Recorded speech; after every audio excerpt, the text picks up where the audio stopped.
Où que tu sois, le Seigneur est avec toi. Quand tu es le Saint-Esprit de Dieu. Alléluia. Même quand tout est en train de brûler, il a dit, je montrerai, le consolateur viendra, sera avec vous et sera en vous. Dans le métro, il est en toi. Hors du métro, il est en toi. Dans la rue, il est en toi. Alléluia. On est en train d'attaquer tout le monde. Le Saint-Esprit est en toi. Reste calme. On ne te touchera pas. Alléluia. Tout est en train de s'écrouler autour de toi. Tu as essayé de commerce par-ci, par-là, ça ne marche pas. Sois calme. Le Saint-Esprit est en toi. Est en toi. On dit, oh, rien ne marche maintenant avec le temps. Poutine est en train de faire. Nous n'avons rien à foutre de Poutine. Excusez-moi.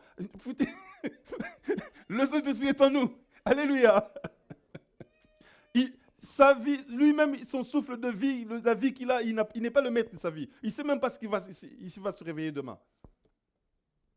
Donc, on n'a rien à craindre de ça. Oh, les céréales et tout ça, moi, les céréales, j'ai à la maison, je mange. Rien à faire avec ce qui se passe là-bas. Nous prions pour que la paix soit là en Ukraine, que la paix soit en RDC, la paix soit dans le monde entier. Nous prions pour que la paix soit partout. Amen. Il faut que nous prions pour ça. Et Dieu est en train de tout contrôler. Dieu est en train de tout contrôler. Je ferme la parenthèse. Amen. Hein? Alléluia. Donc voilà, il avait peur. Et là, il n'a plus peur parce que la puissance du Saint-Esprit est sur lui. Il a prêché. Et les gens ont demandé qu'est-ce qu'il faut faire. Il dit, il faut vous repentir. Et quand nous lisons, écoutez, verset 41. Donc, Actes des Apôtres, chapitre 2, verset 41. Ceux qui acceptèrent sa parole furent baptisés. Et en ce jour-là, le nombre des disciples augmenta d'environ 3000 âmes. Dans la chambre haute, ils étaient plus ou moins 120. Et quand ils ont parlé, ils ont prêché, Pierre a prêché, eh ben, il y a eu environ 3000 âmes qui se sont converties. Verset 42, ils persévéraient dans l'enseignement des apôtres, dans la communion fraternelle, dans la fraction du pain et dans les prières. Ils persévéraient dans les enseignements des apôtres, dans la communion fraternelle, dans la fraction, dans les saintes scènes. Ils faisaient la sainte scène. Ils priaient ensemble. Parce que la puissance du Saint-Esprit était là. Quand la puissance du Saint-Esprit est là, ça te pousse à méditer la parole de Dieu, à écouter la parole de Dieu. Ça te pousse à aimer Dieu. Quand tu n'as pas prié, tu ne te sens pas bien. Tu dois chercher Dieu. Moi, je me rappelle quand je pratiquais le jiu-jitsu et que je n'allais pas à l'entraînement, mon corps me demandait, mais je sentais que non, il y avait quelque chose qui me manquait, je devais aller là-bas, je devais me sentir que mon projet, je tombe par terre et tout ça, je devais les sentir. Et ça me poussait, comme les gens qui font le bodybuilding, c'est la même chose. Et là maintenant, avec le Saint-Esprit, quand je n'ai pas passé mon temps dans la prière, je sens un vide. C'est comme si je n'ai pas mangé. Il y a un grand vide en moi. Je sors dans la rue, je le sens que non, c'est pas possible. Je dois chercher Dieu.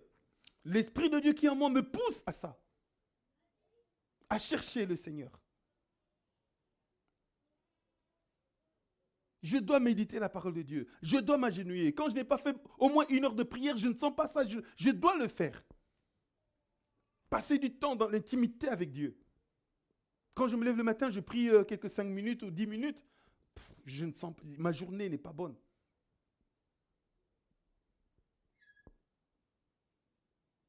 C'est comme les jours de Bruxelles, quand vous vous levez et qu'il pleut, vous regardez la porte de la fenêtre, comme ça il pleut, vous n'avez pas envie de sortir. Eh ben, c'est ça que je sens, quoi. Et quand j'ai bien prié, qu'il pleuve ou non, je vois l'été, quoi. Donc je sors.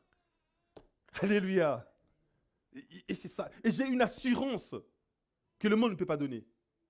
Quand j'ai passé mon temps avec le Seigneur, j'ai une assurance dans tout ce que je fais. J'ai une paix intérieure que le monde ne donne pas.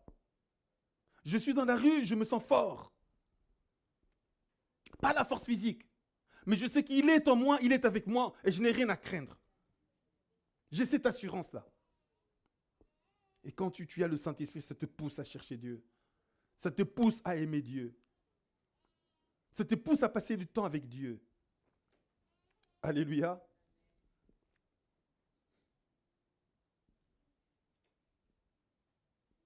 Et alors, qu'est-ce qui va encore? Toujours Actes chapitre 2, verset 43. Alléluia. La crainte s'emparait de chacun. Il se faisait beaucoup de prodiges et de miracles par les apôtres. La crainte s'emparait de chacun. Ils avaient la crainte de Dieu. Ça veut dire qu'ils fouillaient le péché. Ils fouillaient l'impudicité, l'adultère. fouillaient tout ce qui est impur. Ils craignaient Dieu. Les médisances, les calomnies qui ouvraient les portes, il y avait la crainte de Dieu. Il y avait la crainte de Dieu. Aujourd'hui, dans l'église du 21e siècle, il n'y a pas de crainte de Dieu. Il n'y a vraiment pas de crainte de Dieu. Les gens s'amusent dans les églises aujourd'hui. Quand je vois les équipes de louanges, les groupes de prière, de chants, les chantres, mais ils s'amusent. Ils font du spectacle dans les églises. Il n'y a pas de crainte de Dieu, ils s'amusent. Moi, j'ai vu un groupe là qui dansait, qui chantait. Entre guillemets, ils chantaient Jésus, ils chantaient. Mais ils ont commencé à chanter. Il y en a un qui faisait le boiteux et les autres rigolaient et tapaient les mains. Mais c'est grave, on s'amuse dans la maison du Seigneur. Ah, il est en train de danser. David a dansé, on danse pour Dieu. Ils prennent leur veste, ils mettent comme ça, comme on met les femmes mettent les pagnes chez nous. Et là, ils commencent à se trémousser, tout ça. Et maman pasteur qui monte, papa pasteur aussi, tout. Mais Dieu n'est pas là. Frères et sœurs, réfléchissons. Montrez-moi un passage de la Bible où vous voyez l'apôtre Pierre en train de danser avec sa femme. Où vous voyez Paul en train de danser sur la chair avec sa femme. Montrez-moi. Ah oui, on parle de David qui a dansé. Combien de fois il a dansé? Combien de fois David a dansé? Une fois. Mais combien de fois David a prié? Ah, on ne peut pas compter. Tous les psaumes, c'est David. Quasiment. Et regardez les psaumes de repentance. Beaucoup de psaumes de repentance. De louanges. C'est des chants, des prières, des chants qui sont là-dedans. Ça, on n'en parle pas. Danse, Mabina, comme David, on est en train d'écrire ce que le diable a volé, nous récupérons. Qui vous a dit que le diable a volé la danse? Distraction sur distraction. Il n'y a pas de prière. Les églises où les gens prient à genoux, il n'y a plus. Donc on attend dès qu'il y a la musique qui commence, il se lève, allez, pouf, on commence à danser. Oh, aujourd'hui, c'était à la louange, tu as parlé à Dieu aujourd'hui. Je ne suis pas contre ça. Nous devons danser pour le Seigneur, nous devons chanter pour le Seigneur. Mais ce n'est pas ça la base du culte. Ce n'est pas ça la base de notre relation avec Dieu. Pas du tout. Pas du tout. Et on doit faire une campagne, on doit chercher une célébrité de musicien chrétien qui est connu pour attirer les gens. Pour attirer les gens. C'est le nom de Jésus-Christ qui attire, qui doit attirer, et rien d'autre. On doit venir pour Jésus. Pas parce qu'il y a une vedette, une star du gospel. Alors que les gens qui m'entendent disent ce qu'ils veulent, moi je m'en fous, je dis la vérité. C'est diffusé sur Internet. Il n'y a pas de crainte de Dieu.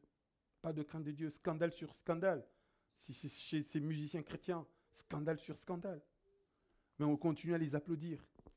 J'ai vu un qui a fait des scandales et je vois un cortège, il est allé dans je ne sais pas quel pays, il sort sa tête, il est en train de saluer les gens. Musicien chrétien. Abomination. Il n'y a que Jésus que nous devons élever. Tu ne peux pas sortir la tête d'une voiture comme ça et tu salues les gens, c'est pour ta gloire. Tu es qui, toi? Je comprends que Rihanna puisse le faire. Je comprends que, je ne sais pas, vous qui connaissez les musiciens, comment vous dites un peu quelques noms?